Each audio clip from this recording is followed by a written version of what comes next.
Welcome back. దాసరిని పరామర్శించిన అనంతరం కిమ్స్ ఆసుపత్రి వద్ద చంద్రబాబు మాట్లాడుతున్నారు. ఇప్పుడు ఆ లైవ్ చూద్దాం. కోలుకోవడంలో పెద్ద సమస్య లేదు, చాలా ఫాస్ట్గా కోలుకుంటున్నారు కాబట్టి 2-3 రోజులు నార్మల్ రూమ్కే వస్తారు.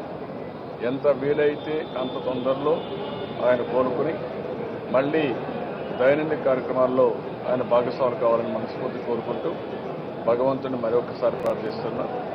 ఆయనకు మంచి ఆరోగ్యాన్ని ఇవ్వాలని మనస్ఫూర్తిగా భగవంతుడు కోరుకుంటున్నారు. డాక్టర్లు కూడా బాగా చేశారు, చాలా ఎఫిషియెంట్గా కూడా డీల్ చేశారు. ఇంత ఆయన కూడా చాలా హ్యాపీగా ఉన్నాడు. డాక్టర్స్ కూడా చాలా ఆనందంగా మేము తొందరగా చేయగలిగామని తెలుపుతుంది. వాళ్ళు చూస్తే కూడా వాళ్ళకు కూడా మనస్ఫూర్తిగా ధన్యవాదాలు.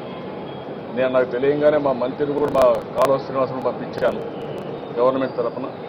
కానీ ఎంతమంది వచ్చినా నేను చూస్తే ఉండే ఆనందం ఇంకోటి కాదు. నాకుండే వ్యక్తిగత సంబంధాలు, వారితో ఉండే సన్నిహిత సంబంధాలతో నేను కూడా చూశాను. చాలా సంతోషం. తొందరగా రికవర్. ఓకే, ఇంకేమైనా డౌట్ ఉన్నాయా? ఓకే.